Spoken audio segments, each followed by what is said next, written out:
ډېر زیات ستړي شو ګرمي ده مړې بچې لږ اوبه راواله یا خیاله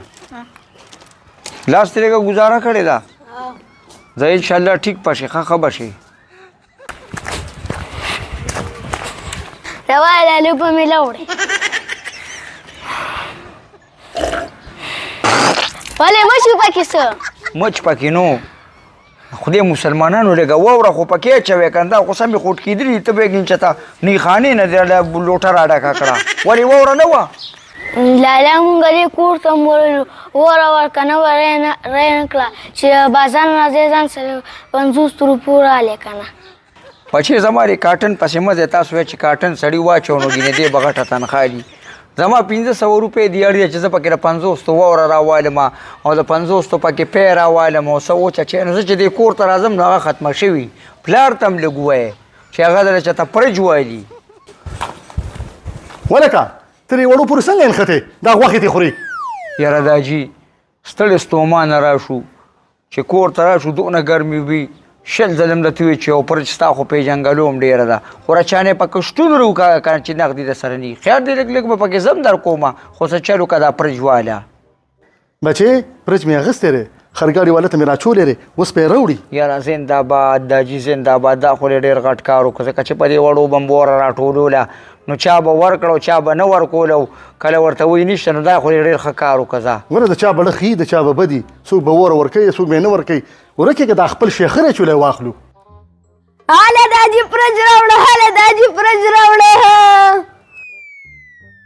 غلی شه مړه سایلاګانې وکاږې دا خو هم خبره ده دا جي پرج راوړه نو څه چلو چې پرج یې راوړه دا د هیلاګانو کار خو نه دی مپکارې ګرې وړو ته د پردو اورونه مې خلاص کړي دا جي سهار خو چې کار راتلم پرج خو مې یو نظر صحیح که دا خو د چانې استعمال شوی اغوښتې که نه زوړ شانتې ټول زنګ دی خو دا راته ووایه چې ښه مخه هم کوي او که نه بچې چانس مې والی دی او داسې ته خو یې را کړکۍ را کولو که داسې یخوالی یې کوي که نه چې ورنږدې کېږي داسې لوخړې کوي لوخړې د یخو د لاسه دا جي وره موره نیسي او که نه ته ورشه که نه ته یې چک که ښه زه چې کوم صبر وکړه او د خو پې ګلدانونه هم لګوي سیناوې کوټه ده کم اړخه کولاویږي وایي دا خو د دې اړخه کولاویږي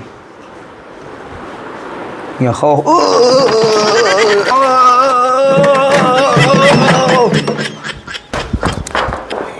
وای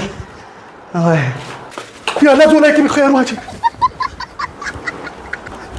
ولې زویه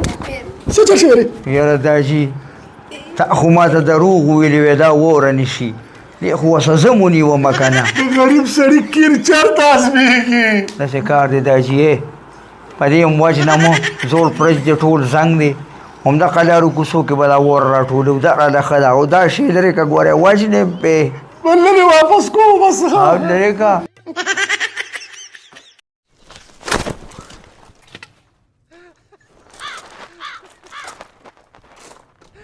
ماشاءالله کټونه خو ډېر دي خو زه د اوسپنې هغه به پکې وایلم دا ښه دی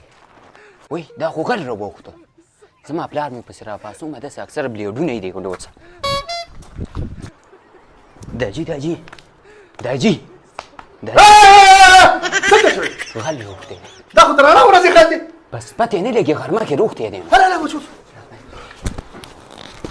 دا کټ د اوسپنې دی دې نورو ته مې مړه دی چې دا هم راوالم خو ټول وړی نه شم زه دا ښه دی په کباړ کې ښه پیسې کوي وزن یې شته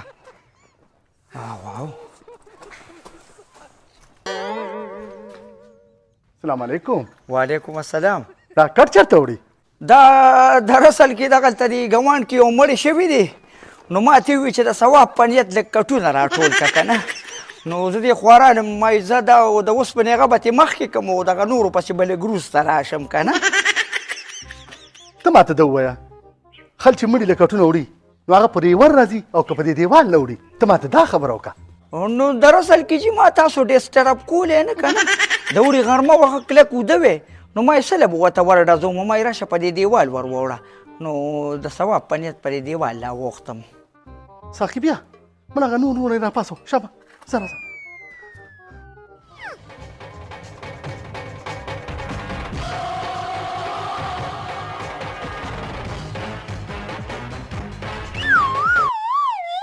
حاجي صاحب